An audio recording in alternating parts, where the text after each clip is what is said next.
بسم اللہ الرحمن الرحیم۔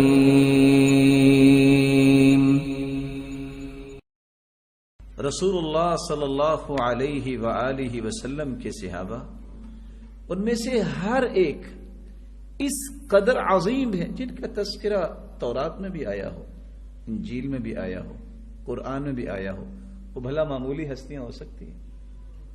سیماہم فی وجوہہم من اثر السجود ذالک مثلہم فی التوراۃ ومثلہم فی الانجیل، جن کی مثالیں اللہ نے تورات میں بھی انجیل میں بھی اتاری، نشانیاں بتائیں، اور پھر قرآن مجید نے تو ایک حقیقت بیان کر دی، رضی اللہ عنہم ورضوا عنہ، اللہ ان سے راضی، وہ اللہ سے راضی، اور معیار یہ بنا دیا فَإِنْ آمَنُوا بِمِثْلِ مَا آمنتم به فقد اهتدوا، اگر تو ایمان لوگ لائیں گے اس طرح جس طرح صحابہ ایمان لائے ہیں، پھر تو یہ ہے ہدایت یافتہ۔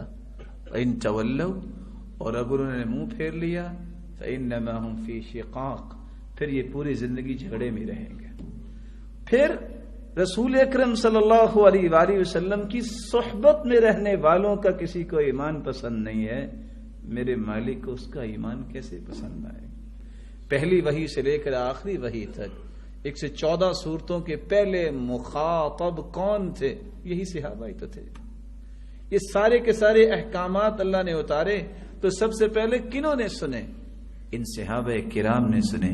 اس لیے رسول اللہ صلی اللہ علیہ وآلہ وسلم کے صحابی نے کتنی خوبصورت بات کہی، لا تسبوا اصحاب محمد، کبھی زندگی میں کسی صحابی رسول کے بارے میں زبان نہ کھولنا۔ کیوں؟ فلمقام احدہم ساعة خیر من عمل احدکم عمرہ، سنن ابن ماجہ کی روایت ہے 162، ایک گھڑی جو کسی صحابی نے محمد مصطفیٰ کے ساتھ گزاری ہے، ایک گھڑی تمہاری ساری زندگی کی عبادتوں ریاضتوں سے افضل ہے۔